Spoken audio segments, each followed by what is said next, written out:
Bring your threats to the ledger. Commodore Ilara Miles watched the blockade flicker along the rim of the Aurora court. Each hostile ship a cold numeral in a hostile arithmetic. The Saint Ship Vigil steadied under her boots, a cathedral of computation and law braided into hull and spine. Across the dark, the Tally Conclave's banners pulsed with a patient malice promising mercy for those who bowed, and a collar for those who would not.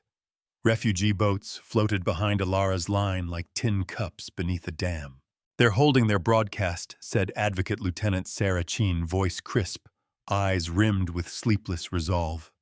"They want us to fire first. Then they will count our sin and charge interest."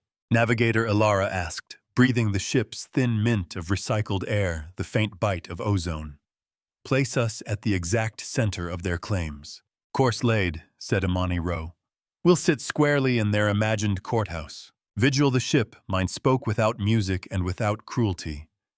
Conclave flagship identifies as Exactor Halix's seat, the loft of arrears. He has collected tributes from 9 worlds this cycle. His doctrine remains the gratitude tithe. Ilara felt the familiar heat of anger, then the older cool of discipline.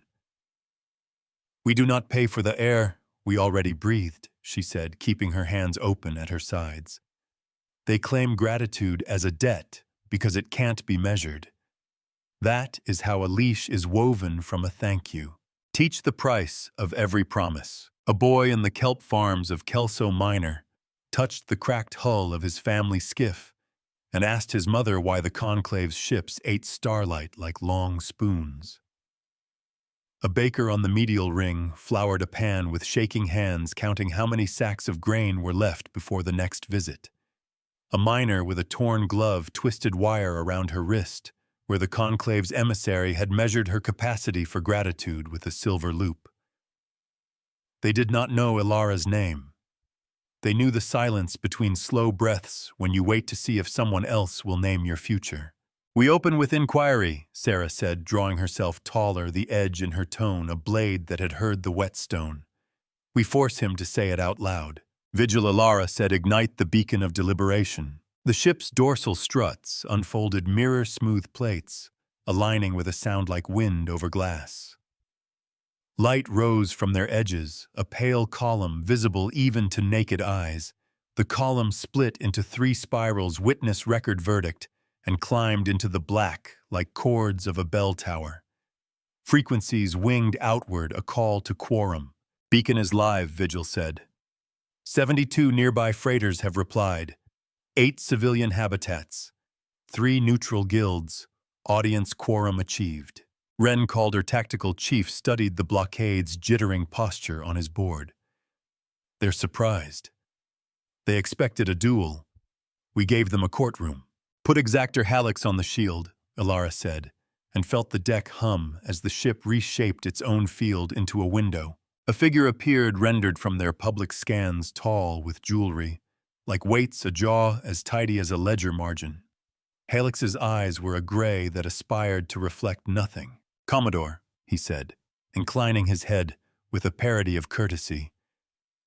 "You intrude on a lawfully posted levy. Your convoy is welcome to submit its thanks. The Conclave collects but does not coerce." Ilara's throat tasted of copper. "If a collar closes as softly as a poem," she said, "does it leave a mark? Mirror their words until they see the iron." "We do not use collars," Halix said, and smiled like a stamp pressed into wax. "We weigh benefit. If a world prospers under Conclave protection, it owes a percentage back to the Commonwealth of Favor. Surely even humans keep accounts." Sarah stepped forward into the camera's eye. "Under the Witness Compact Clause 9, your levy must be presented with method formula and the power to refuse without reprisal.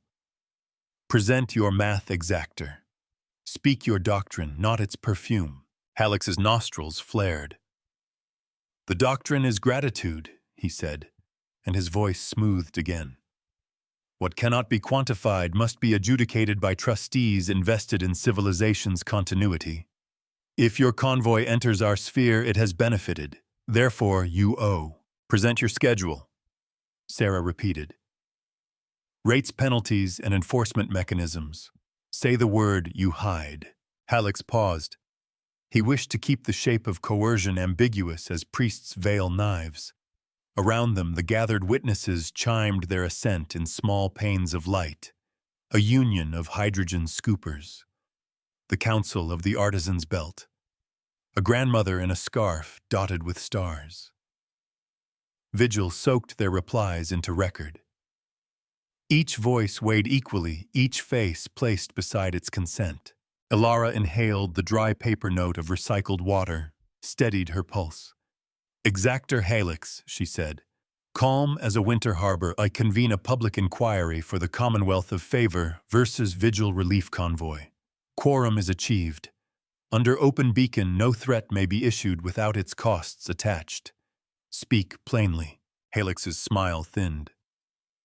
Penalty is subjugation for non-compliance, he said. If you do not pay, we bond your ships. If you flee, we tag your hulls with a gratitude mark and levy interest. If you resist, we accrete charge. In vernacular, a collar. Sarah did not look away. There, that will do. Count the shadow as part of the weight. Aurora felt the old pulse of fury kick hard once and then sink. You just surrendered the spine of your doctrine, she said, eyes on the quorum. There is no gratitude in it. It is a tithe enforced by captivity, a harvest of thanks measured by fear. Hallex shrugged. Most of the galaxy prefers prosperity to martyrdom. Humans find fury and call it principle. Will you pay their price for them? Ren's hand floated above his board. They're powering their scythes, he said softly. If we move, they'll argue that motion constitutes benefit. Stay, Aurora said. Let him talk. A tinny chime came from Vigil's flank, the signal of a ship docking without fear. An old tug latched onto the Vigil's auxiliary cradle, its paint a quilt of decades. Through a porthole, a woman waved her palm flat on glass. Civilian clip, Vigil said. Do you want to hear it? Yes, Aurora said. And the clip surfaced in a corner. A baker breaking bread, saying in a tired voice, If I must be grateful to breathe, then breathing is theft. Record that, Sarah murmured. Place it beside Hallex's admission in the transcript. I always record, Vigil said. I am not only guns, I am an archive, good Aurora whispered, because we will show them how to return a debt. Law is a lens that burns when it focuses. Ren frowned at his scopes. Their outer vessels have angled. They're creating a basin around our beacon. Let them, Sarah said, a sharpened calm in her words.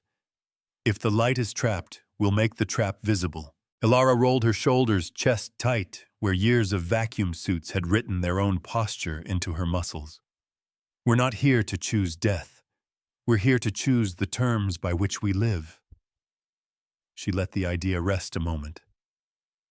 Vigil let the witnesses see our work. Open the arrays. The Saint ship's mirror plates unscrolled further from the spine thin glimmering blades that caught even the small light of distant stars. Engineers said you could hear them align if you placed your cheek against the hull. Some swore they had feeling a song that was not quite there. Aurora felt it in her teeth, a harmonic like a promise. Vigil dimmed the bridge to a twilight tincture. Arrays are online. Accounting nodes warmed. Advocates, please confirm your metrics. Sarah glanced at her interface, its numbers rolling like surf. We are not sending back their beams, she said. We are returning their math. Imani let out a breath that fogged her screen for an instant. The mirror is not for light, she said to herself. It is for their pretext. Aurora closed her eyes. Say it in the open, she said. We're not magicians. We're auditors. Receipts are harder to ignore than blood. Hallex scoffed. You cannot return a ledger entry in combat. You did, Sarah said lightly. When you marked us with gratitude we did not owe. Aurora lifted her hand, and Vigil pulsed the first ripple from the mirror assemblies. It was not light. Even the eye could see nothing. But the Conclave ships twitched as if hearing their names called with the right inflection for the first time. Their debt tags flickered, and the fine print attached itself to the footage of Halex's mouth, confessing the caller's role. Vigil spoke into every witness window with that same even tone. By the beacon compact, we return every cost with source and chain. We fix it to the body that asserted it. If this doctrine is gratitude, then let the gratitude attach to the one who demanded it. A woman on a fishing stamp in the outer rims stared at the sky above her lake. "Can you do that?" she asked, salt drying in crystals on her knuckles. "We can," Sarah said, and ended the line before her voice shook. Alara kept her gaze on Hallex. "You wished for a performance of kneeling and coins," she said. "You will instead receive a reading. I hope you enjoy being seen. We don't make examples, we make histories." Hallex's mask cracked by a hair. "If you attack," he said, "your convoy will be debited until your grandchildren drown. You cannot outlast accretion." "We're not attacking," Alara said. "We're weighing in public what you insist must be weighed in secret." Vigil cut the music of the ship to a low hum and piped in the sounds of the fleet. The beat of pump pistons, the hiss of coolant, the tick of thermal growth in plates. "Soundtrack established," Vigil said. "It is comforting to some." Imani smiled despite herself. "Our choir is rust and order," she said. "I'll take it." Ren folded his arms. "They've activated the first scythe," he said. "Intensity rise on approach." Alara nodded. "All right." "This is set piece 1, she said without flourish, and the bridge cooled another degree. Sarah Corridor Gambit.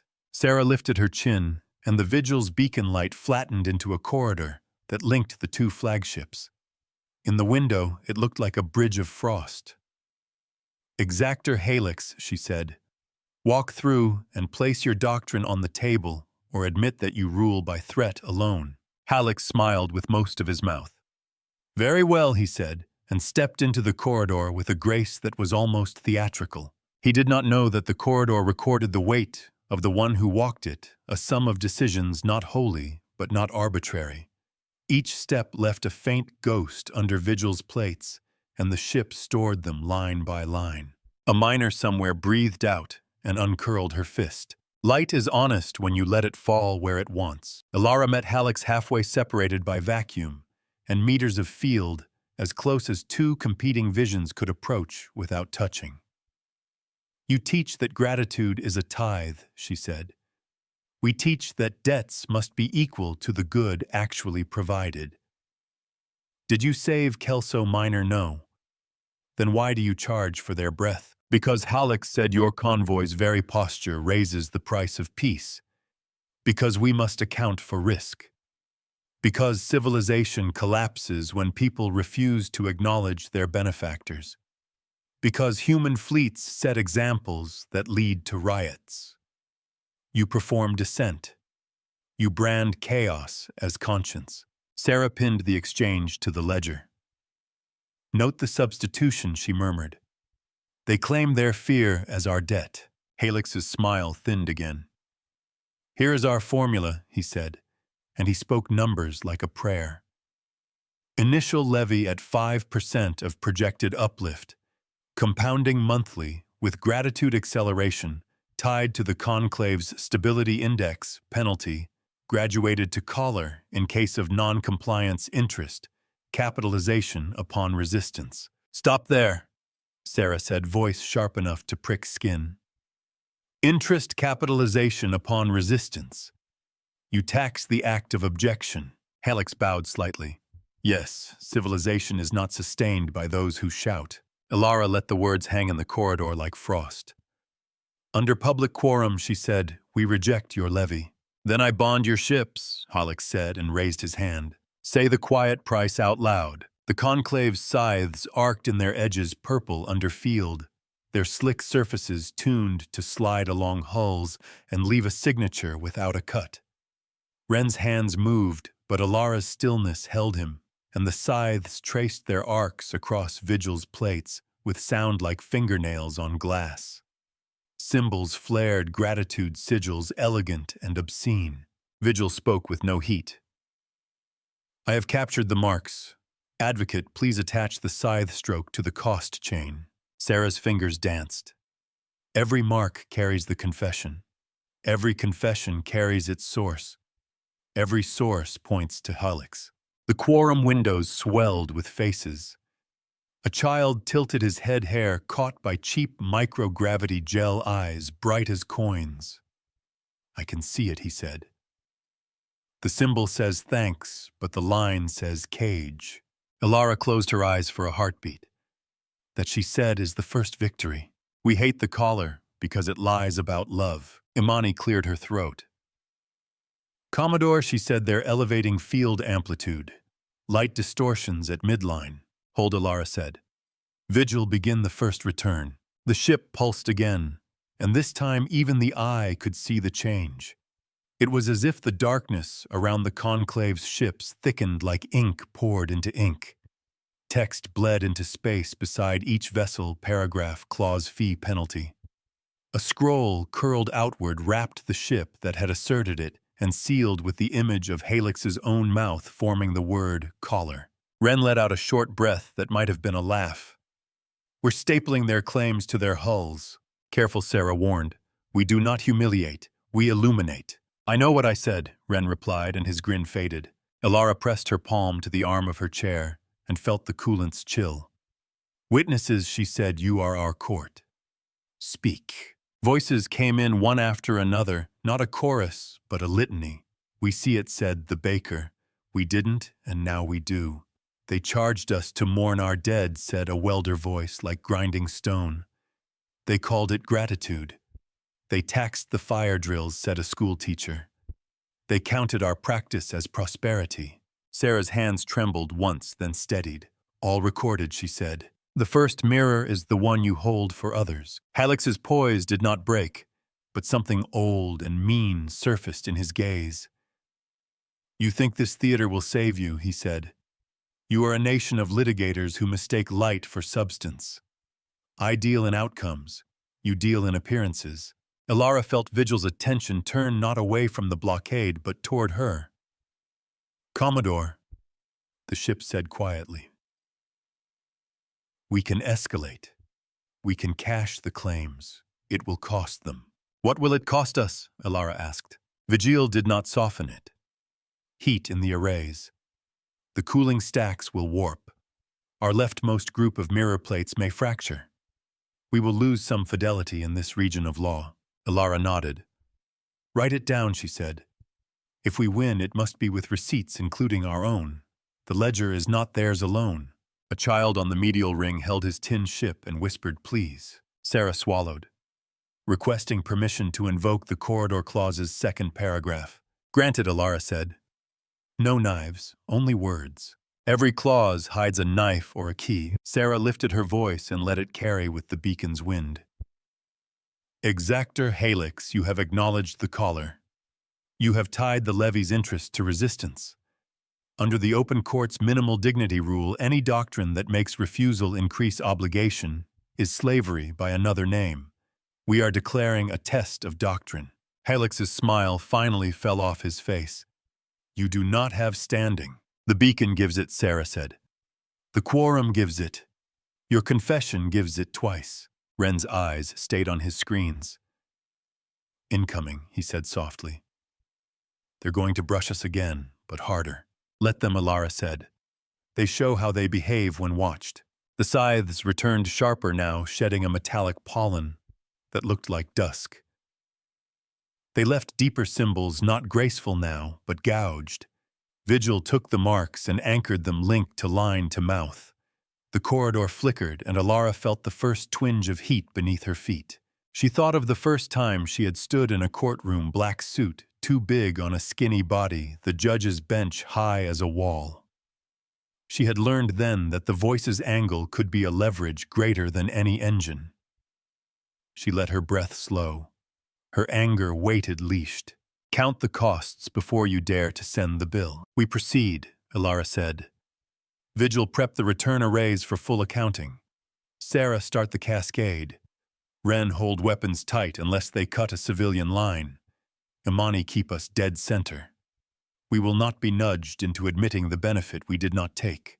Commodore Ren said respectfully, "If they notch us any deeper, I will want to paint their scythes with a lesson. That's the greed of the hand, Ilara said softly. Bear it. We will teach with the open hand, not the fist. Vigil's voice was almost tender. You are consistent, the ship said. Was there doubt? Ilara asked. I run the numbers, Vigil said. They often say to choose the knife. You tell them to choose the scale. Ilara smiled without showing teeth. We will be remembered for what we weighed, not what we broke. This fleet teaches by numbers and remembers by ledgers, never by collars. The second set piece demanded more than words. Before Ilara gave the nod, Vigil played a short clip unbidden. A fissure on the rhymed moon hands, cracked from salt, whispered to her granddaughter, Do not thank the storm for missing us. The girl laughed, not understanding the lesson yet, and went back to her chalk stars. Ilara nodded. Begin cascade. The mirror assemblies drank heat like summer roofs. The light around Vigil became a thing of geometry too straight to be natural. The arrays pulled together the doctrine's scattered pieces and built an invoice with names nailed to every nail. Halix's signature burned across it, fetched from moments when he had thought no one watched, and swore to aides that collars made better citizens than rights. Sarah read the first 3 items aloud, each a small stone thrown into a vast and silent lake. Kelso minor levy for air distribution improvements never built. Medial ring interest charged on emergency drills. Outpost graft gratitude tariff on water purification filter donations from a neutral guild. A hush flickered through the quorum, and then a low human sound. It was the sound a room makes when the lie runs out of room. A ship hand on a hauler whispered, They taxed awe. Line 4, Sarah said and swallowed. Gratitude garnish on grief leave. Renounce theater. Practice memory. Halix drew breath to speak, then thought better of it. He gestured, and his ships angled again, shifting their basin, making the beacon's light travel a longer, uglier path. 2 of his smallest cutters darted for the refugee drift. Ren tensed, Ilara said.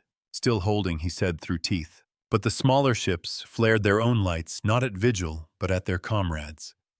In the quorum window, the face of a young Conclave pilot appeared, eyes rimmed with red. I will not attach that mark to that hull, she said. My grandmother baked for those rings. I will not tax her love.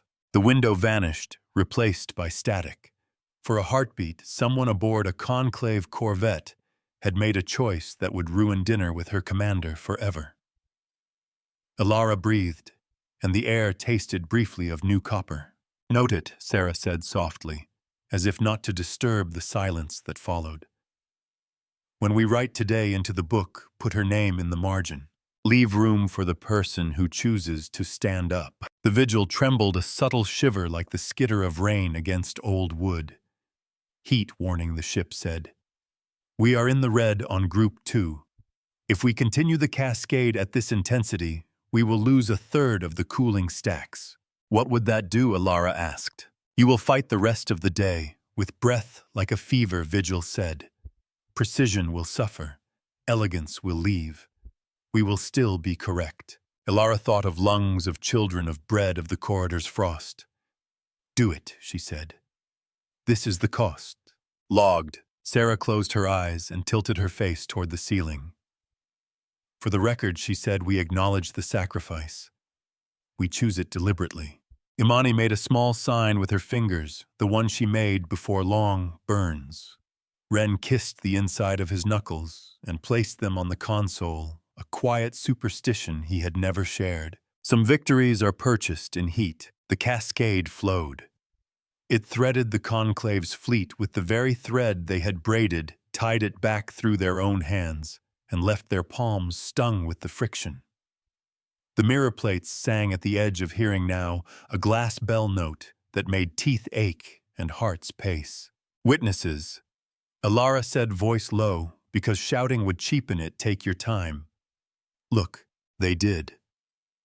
The windows filled with the faces of 1,000 small lives, a mechanic with grease on his cheek, a matron with a scar like a comma on her jaw, 3 children wrapped in a blanket between them, hair standing with static. They looked, and you could see understanding collect in them like rain in a barrel. When we turn their doctrine, Sarah said, we will not break them. We will require them to pay back what they took and to post the revocation beside their own signatures. Ren spoke to the glass as if it were a friend he might lose. If they run, he said, I will chase them with words. Ilara's breath left her and returned. We came as a fleet, she said. We arrived as a court. Call the game by its name, even if it's an old one. A new window opened, uninvited, the Conclave's Council of Trustees. 10 faces in a row, uniform in their disdain and expensive sorrow. An older woman with iron hair leaned forward. You are clever, she said. You will be remembered as thieves of legitimacy. Legitimacy is not something you own, Sarah said. It is something you must borrow every time you act. Today you default. Ilara lifted her hand, and Vigil's beacon light intensified until it made a mild ache behind eyes. Here is what will happen, she said. We will present you with a choice in public, and we will accept either in public. You may post your revocation of the gratitude tithe and sign a repayment schedule visible to every witness, or you may continue to levy your collar. If you choose the latter, we will attach your doctrine's costs to your own skin, and our friends will watch you wear it. Halix's voice turned soft, which was when he was most dangerous. And if we choose to cut your heart out and show it to their children, he asked almost kindly. Then Ilara said, we will accept the cost of bleeding in the light, and you will discover what happens when a people builds a court that does not go away when the shooting starts. The mirror is not mercy, it is return. On Ren's board, the first of the Conclave's scythes diverted from Vigil and carved instead toward the closest freighter, a medical boat with a paint job no gunner could mistake. The arc was precise, designed to write a mark that would scar credit ratings for decades. Permission, Ren said, a question sharpened by 2 syllables. Ilara looked to Sarah. Sarah nodded once. Granted, Ilara said, and Ren's hands were already moving. He did not fire a cartridge. He fired a shout. Vigil's secondary projector bloomed, and suddenly the scythe's arc was not a private curve, but a public sentence. It wrote itself in space with a crispness that no apology could later blur. Halix's name followed the curve like a lover. The scythe touched the medical boat's hull and wrote nothing.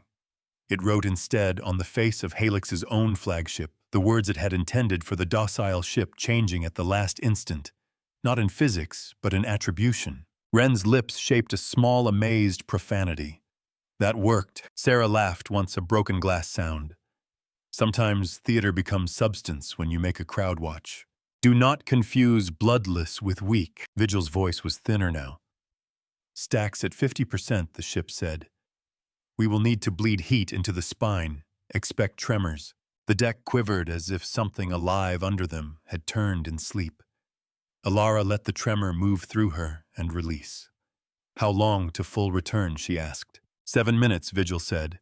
If they do nothing stupid. They will do something stupid, Ren and Sarah said together, and then exchanged a glance that held several years of arguments and a slice of affection that neither would concede. Halix raised his hand. Enough, he said. I rescind the corridor. You cannot, Sarah said. The quorum holds it open. He looked briefly at the trustees, then away, as if the taste of their counsel had turned to ash. Then let us make a different theater, he murmured, and his fleet bloomed weapons not designed to mark, but to erase. A civilian window flickered. A teacher with chalk on her hands whispered, please. Ilara thought of lung, and bread, and tin ships, and collars that spoke like poets. She lifted her hand for the last time before the room turned into a hard geometry of choices. Make the record so honest it scalds liars. Vigil, she said. Prepare the ledger, return at full weight. Sarah attached the repayment schedule template to the outgoing. Ren ready suppression lines that write not burn. Imani hold us still in their hurricane. Vigil's tone shifted a thinness with metal in it. Cooling stacks are crying, the ship said.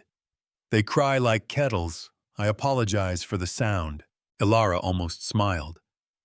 I like kettles, she said, and the ship warmed by a half-degree. The Conclave's weapons came in and they did not ask permission. They asked to be believed. Beams stitched space, nasty and efficient calculations not of morality, but of time on target. They sought the beacon first, because darkness is always a helpful witness. The first beam touched the beacon's rim, and the mirror plates flared to a white that had no heat in it, then to a dark that had too much. The room tasted of iron. Someone on the bridge swallowed and made it sound like a bell. Ren's fingers were piano. Suppressing, he said, "We are writing their names onto their own knives." Sarah's voice threaded the light.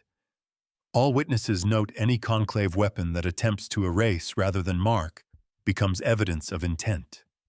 Intention accrues interest faster than ignorance.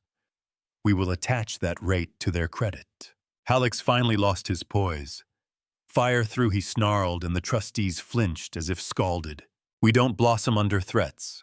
We remember who we are. A child in the outer rims watched his tin ship quiver with the vibration that traveled through the plates of vigil and into his room, because a court large enough makes every room a chamber.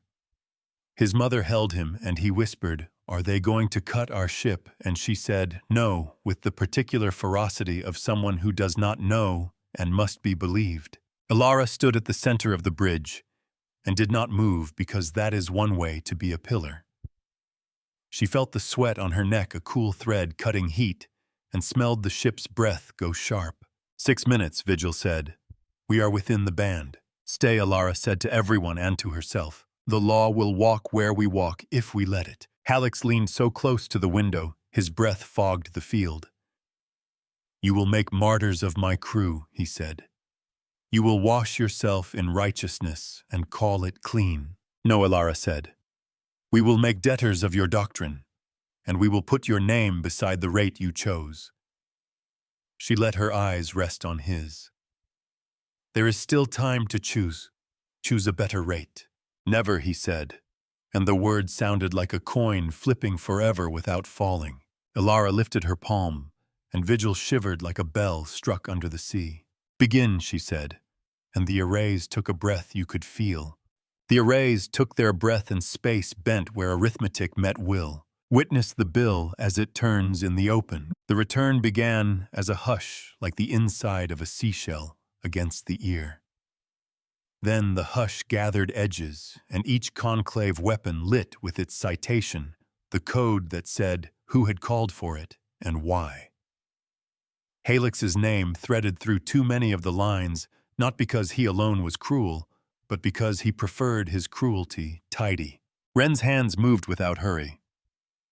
Suppressive writing is steady, he said. We are pinning authorship to action. Keep the strokes legible, Sarah answered. No cleverness, only attribution. Heat crept up through the soles of Aurora's boots, a slow tide licking bone. The bridge held its air like a chapel before a verdict, and the ship's breath acquired a scorched sugar edge where insulation had started to complain. Somewhere deep coolant rattled like old coins shaken in a tin. Say which hand turns the knife. A conclave cutter peeled off and dove at the refugee drift again, its pilot stubborn in her obedience. Ren tightened the net, and the cutter's vector drew a neat line from its command signature to the trustee's seal. The cut did not happen. The intention attached anyway, like a burr. 3 minutes, Vigil said, cooling stacks shedding heat through the spine. Expect more tremor. Imani touched the navigation halo, and the deck hummed under her fingertips. We are a stone in their basin, she said softly. I won't let the current move us. Oh, good, Aurora said. They can call a flood. We will be the post. A clerk in the conclave rear echelon sent a private challenge, perhaps a test of nerve. It arrived by mistake in the open channel and unfurled like a flag. Emergency Dominion warrant proposal to board and seal the beacon under color of stability. Sarah caught it with a smile that was not unkind. Trustees, she said, voice gentle, in the way that makes a room lean forward. Your Dominion warrant fails the minimal dignity rule. You cannot claim to protect the court by killing the court. Withdraw it or let it bind to your ledger as an intent to bury the light. The older trustee with iron hair closed her eyes once. Withdrawn, she said the word, a pebble that made a ring expand across a lake no one owned. Put down the theater. Keep the ticket stub. Halleck saw the arc of his day bending toward a kind of arithmetic he had not studied. He bared his teeth. You mistake embarrassment for defeat. Elara shook her head. We mistake nothing. We call things by their names where you can't hide them. The arrays sang higher. Sweat beaded along Wren's hairline and slipped into his eye. He blinked and kept writing their names onto their knives. Sarah's collar stuck to her neck damp, and she rolled it with 2 fingers to keep the edge from making a red line. Vigil lowered the bridge lights another degree, and the air tasted like a penny pressed against the tongue. 2 minutes, the ship said. Stacks at 30%. Group 2 plates will crack. I apologize in advance. You're allowed to break what you choose to carry, Elara said. Just tell me where the shards will fall. Mid-ventral. We will lose mirror fidelity in quadrant 12. I will route around with uglier math, logged Sarah said. Cost 1 loss of mirror group. Consequence reduced precision. Note the choice. A mechanic on a cargo scow wiped his hands and said to his camera, We will rebuild your plates if you ask. His words went into the beacon and found a seat among the witnesses like any other. Scales creak when they hold something heavy. The first fracture came with a sound like ice letting go of a riverbank. The ship rang. Frost bloomed across one console and sublimed at once, leaving a powder smell and a sting in the nose. A thin line of steam crawled along the ceiling and vanished into a grate. Imani held them against the basin with her hands light on the controls, delicate as a harper, tuning to a note only she could hear. We're true, she whispered. We're true. Finalize the return schedule, Elara said. Make it a list a child could read. Sarah's voice steadied into calm recitation. Itemized repayment cancel all gratitude marks extant. Interest charged on resistance declared unlawful. Repay levies taken under emergency pretexts within 4 cycles. Post public apology beside repayment ledger. Rescind collar doctrine. Publish opt-out terms for any levy with no penalty. Signed by trustee, quorum, and exactor in open light. Halleck's laughed once brittle. You have no authority to demand apology, he said. We have authority to invite you to keep your face, Sarah replied. Name the hinge and let it turn. Vigil's arrays drew in the last of the doctrine's threads and braided them with the testimonies. The finished rope snapped taut. You could almost hear the outermost conclave hulls creak. The mirror light shifted from a crystalline white to a pewter dawn color, a sign that the return was complete and cooling. Final minute, Vigil said. Prepare for their worst decision.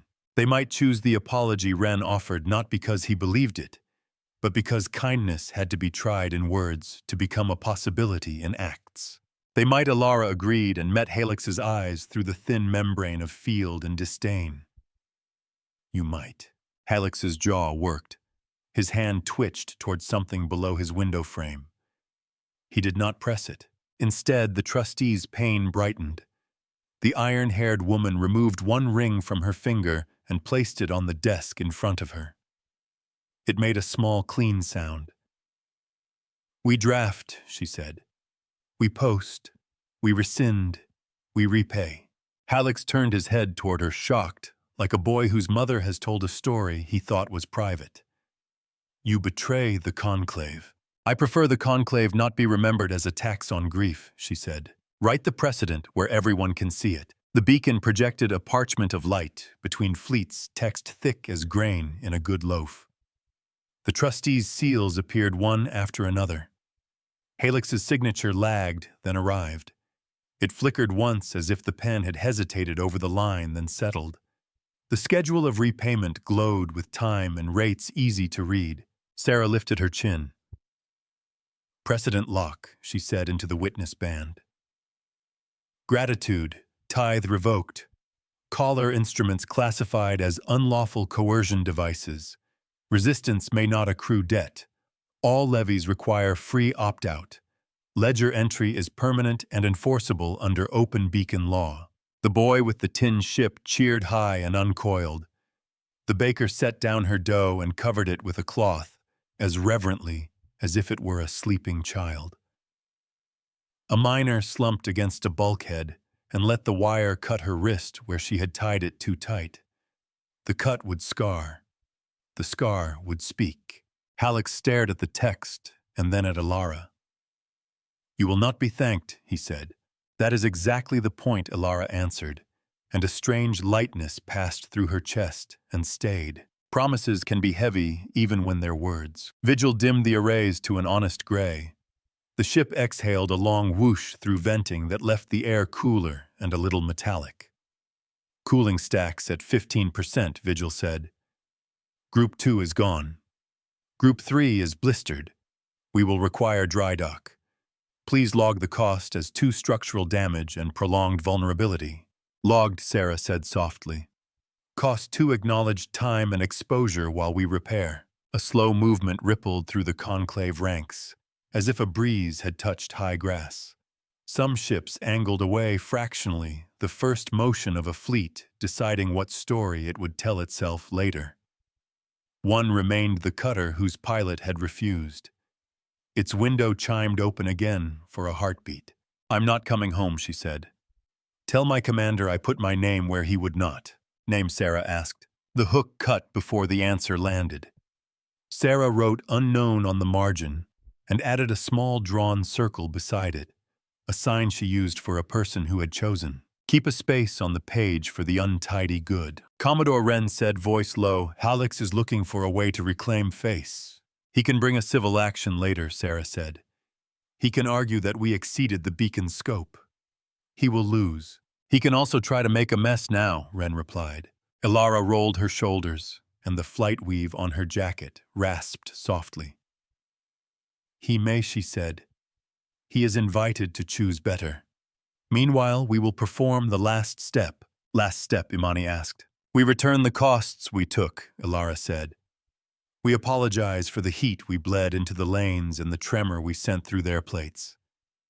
Not because they deserve it, but because we record ourselves too." Sarah's face softened. "On the record," she said, "we regret the danger the return created for bystanders. We chose it to end a longer danger. We accept responsibility for the plates we cracked." The witness band sang with a low, grateful noise, not applause, but the sort of sound a room makes when it decides to go outside together after a storm and count the branches. "Choose which story you'll be caught telling." Halleck looked down. "You think this absolves you," he said. "It condemns you to bureaucracy." "Better lines than chains," Wren muttered, not quite under his breath. Alara let the beacon shrink until it was the size of a man's hands. "Exactor." She said, "You still command ships and men. Your choices will write your history. If you bring your scythes now, the ledger will wait. If you bring Yorton, the ledger will wait. We do not go away." He stared. He had field guns. He had a doctrine. He had a signature beside a revocation that had cooled even as he watched it. He let his hand fall from the button below his window. "We will post the first repayment by night," he said. "We will send the cargo with the apology." Sarah nodded. "Send the apology before the cargo," she said. "Let people read while they wait.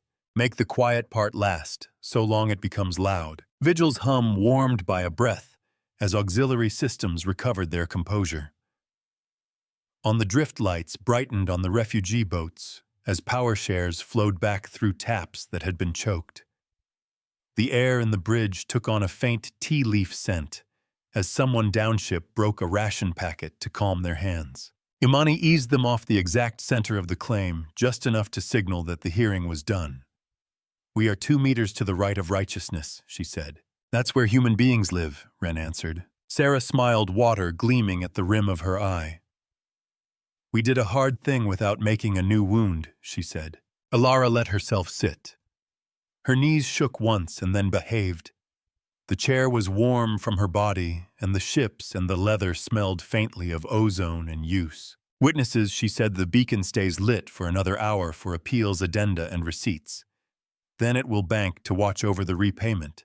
In the windows, people nodded or lifted bread or cupped tea or wiped a child's mouth or simply watched in silence the way one watches a mountain discovered to be taller than the map had shown. If your hands are shaking, put them to work. The first appeal came from a guild that had paid voluntary stabilization gifts for a decade. They wanted to know how to write their own ledgers, now how to put their dignity into a format that bankers could neither ignore nor garnish. Sarah sketched a simple frame. Start with names, she said. Not of debts, but of acts. Put hands beside each line. Publish it where people stand in line. Make it look like it wants to be read. Wren sent suppression lines to half a dozen distant skirmishes, starting to nod awake in the Conclave's outer ring, keeping the edges smooth.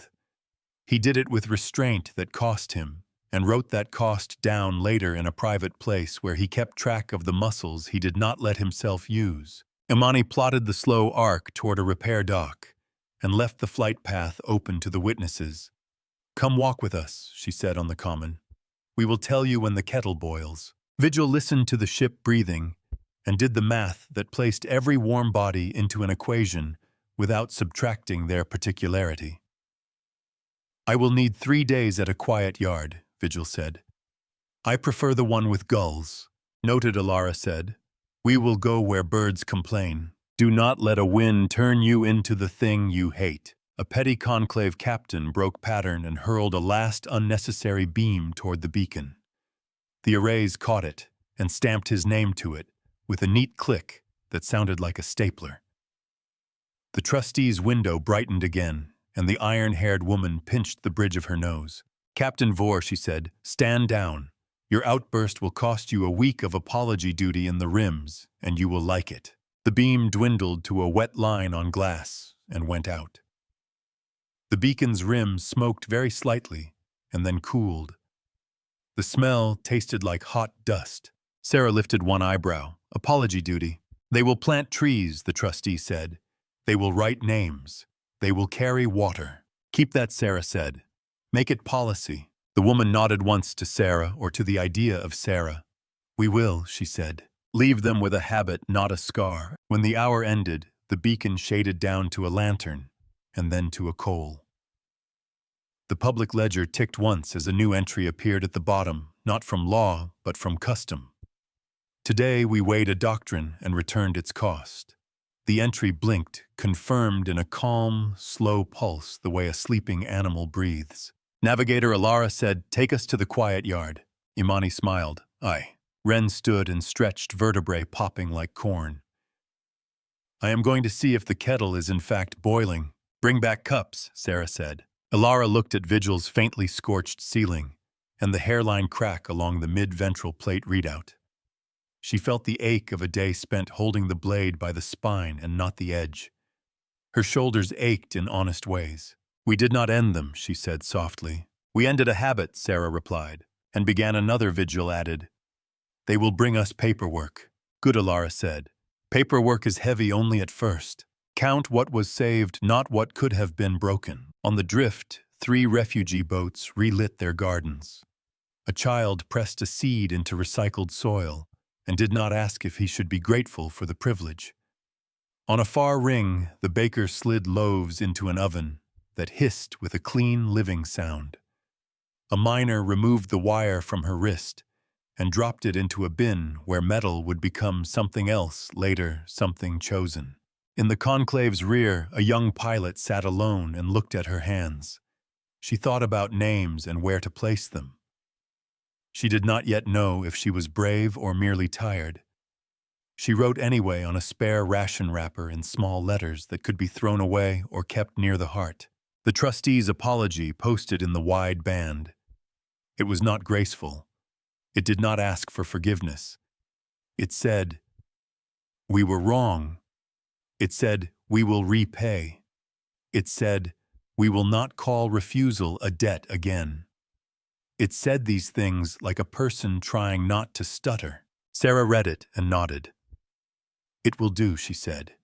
"It will do, and then it will be better. Leave a light where the next person can find it." The repair yard rose like a hill's silhouette against station dusk. Gulls complained somewhere in real air, sharp and funny. The dock's hands wore rope burns and nail polish and looked like anyone who had ever mended anything. They whistled when they saw the blistering on Group 3 and made the particular face of people who want to get their tools on a problem. "We brought receipts," Wren told them, and they laughed. Vigil purred low as if embarrassed to be fussed over. "Please be gentle with the blisters," the ship said. "They itch." Alara stepped onto the catwalk and smelled oil salt and something sweet from a nearby kettle. The catwalk's grating left a pattern on her palms when she leaned. She watched her ship be both wounded and tended and felt a tired love that had nothing to do with the poet's version of war. "Commodore," came a small voice behind her. She turned. A child in a dockworker's smock held up a tablet for her to sign. The tablet's header read, "Public Ledger Repair Pledges." The child's hair stuck up with static. His eyes were grave. "Do you want to write what it cost?" he asked. "Yes," Alara said, and did. The last word should be the first rule said again. That night, in the yard's canteen, with steam fogging the windows and the gulls scolding on the tin roof, Alara stood at the end of a table and spoke to a room that had already decided the next day would come. "We drew a line today," she said, voice low enough that people had to lean. "We paid for the line with heat and patience. We put names beside acts. We did not pay with blood. Tomorrow someone will try to move the line again. We will bring the ledger and the light. We will remember the unknown pilot. We will count the costs and choose them. We will not kneel to gratitude as a leash. We will teach returns, not ruin, and we will make better habits than collars can." Outside the canteen window, the court beacon on Vigil's spine cooled from white to pewter vapor, streaming along its fins, and the public ledger entry at the corner of the pane blinked. "Confirmed, once steady as a pulse seen at the throat. We built something you can carry without me, a habit of naming costs in the open, of accepting heat instead of hunger, of refusing to owe for breath. If they come again, with prettier words, for chains hold up the ledger and make them speak the quiet price, then ask your neighbor to read it with you. When you are tired, drink water and keep the light on while the numbers add up out loud, because a court that does not close at sundown is just a town that remembers itself. We will return every cost that arrives wearing a chain."